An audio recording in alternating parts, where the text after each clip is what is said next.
প্রথম শ্রেণীর পৌরসভা হলেও ঝিনাইদহ পৌর এলাকায় গড়ে ওঠেনি পরিকল্পিত ড্রেনেজ ব্যবস্থা। এতে অল্প বৃষ্টিতেই শহরে জমে পানি।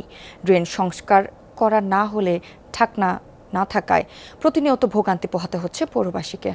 ভোগান্তি ভুলে চলে আসুন রিগালে। ওয়ারেন্টি সহ স্টাইলিশ কালেকশন নিয়ে রেডি রিগাল ফার্নিচার। কোথাও কাঁচা ড্রেনেজ ব্যবস্থা, কোথাও আবার ভেঙে পড়েছে ড্রেন, আবার বেশিরভাগেরই নেই কোনো স্ল্যাব। নিয়মিত পরিষ্কারের অভাবে জমে আছে ময়লা পচা ও দুর্গন্ধযুক্ত পানি। এসব দৃশ্য ঝিনাইদহ পৌর এলাকার ড্রেনেজ ব্যবস্থার। 1958 সালে প্রতিষ্ঠিত ঝিনাইদহ পৌরসভা 1991 সালে প্রথম শ্রেণীতে উন্নীত হয়। তবে এখনও গড়ে ওঠেনি আধুনিক ও পরিকল্পিত ড্রেনেজ ব্যবস্থা। অনেক জায়গায় ঢাকনাবিহীন ড্রেনের কারণে তৈরি হয়েছে চরম ঝুঁকি। জমে থাকা ময়লা আবর্জনায় মশা ও মাছির উৎপাত আর দুর্গন্ধে অতিষ্ঠ শহরের মানুষ। পানি নামতে না পারায় অল্প বৃষ্টিতেই শহরে জমে পানি।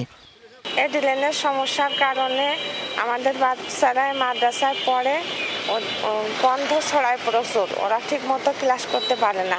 মশা, দুর্গন্ধ, আবর্জনা যে বিষয়ের কারণ হচ্ছে একমাত্র ড্রেন ব্যবস্থা না থাকা। পানিটার প্রবাহ থাকতো তাহলে প্রতিদিনের ময়লা হয়তো চলে যেত।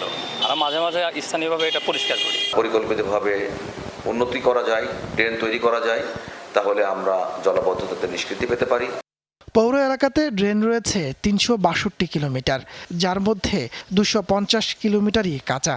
পৌর কর্তৃপক্ষের দাবি জলাবদ্ধতা নিরসনে উদ্যোগ নেওয়া হচ্ছে, পাশাপাশি ময়লা আবর্জনা পরিষ্কারে নিয়মিত কাজ করছেন তারা।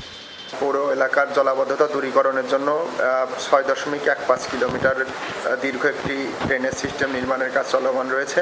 এলাকার জনগণকে আমরা জলাবদ্ধতার দুর্ভোগ থেকে মুক্তি দেওয়ার জন্য আমরা সচেষ্ট রয়েছি। দুর্ভোগ লাঘবে আধুনিক ও টেকসই ড্রেনেজ ব্যবস্থার দাবি পৌরবাসীর। তাপস সরকার, যমুনা নিউজ।